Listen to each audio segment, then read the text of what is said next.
Hello guys, আসসালামু আলাইকুম। সবাই কেমন আছেন? মুই কিন্তু ভালো আছি। মুই আজগো আমহেগো লগে শেয়ার করবো আন্তেসা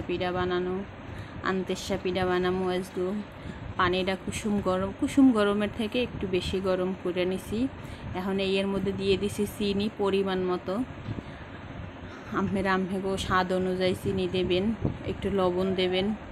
এর মধ্যে এখন নাহল দিমু। মুই নাহল দিলে কিন্তু আরেকটা ঝামেলা আছে, ওটা তখন দেখায় পরে বলে কইয়ে দিমু। অনেক যে নাহল দিতে আসি, নাহল দিয়া এটা একটু মিশামু। চিনিটা একটু গোলানোর চিন্তা, এই যে চিনিটা গোলানোর চিন্তা। এখন এর মধ্যে দিয়ে দিমু চাউলের গুঁড়ি। মুই কিন্তু খালি চাউলের গুঁড়িই দিমু। আল্লাহ চাউল আর অল্প কয়টা হেদ্দ চাল দিয়া বাঙ্গাই আনছি, সেই চাউলের গুঁড়িই দিমু। ময়দা দিমু না কিন্তু এর মধ্যে। ময়দা দিলে পিঠাটা খাইতে ভাল লাগে না বেশি। এই এককালে গোলাইয়ে রেস্টে থুই দিছি। এখন নাহল দিছি তো এখন একটা কাহিনী আছে। আপনারা যে নাহল দিলেই ওই পিঠাটা কিন্তু সুন্দর হবে না। এইটারে একটু বিলিন্ড করে নেবেন। নাহলে না হলে উপরে কেমন ছটে হলে ভালো দেখায় না, ভালো হয় না পিঠা। বিলিন্ড করার পর এই দেখেন পিঠা কিন্তু অনেক সুন্দর হইতে আছে, ফুলে দেখতে আছে, একদম সুন্দর পিঠা হইতে আছে, পকট হইতে আছে কিন্তু পিঠার মধ্যে। আর যদি বিলিন্ডার না করেন তাহলে কিন্তু আমাকে পিঠা ভালো হবে না।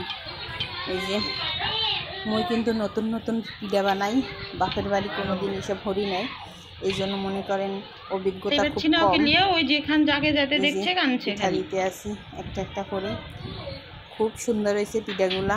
এই পিঠাগুলা মই এবার মোর ননদের পাঠাইছি। ননদের আর এই জায়গা ননদের মাইকলায় খাইছে, ননদের জন্য লইয়ে গেছে পিঠা।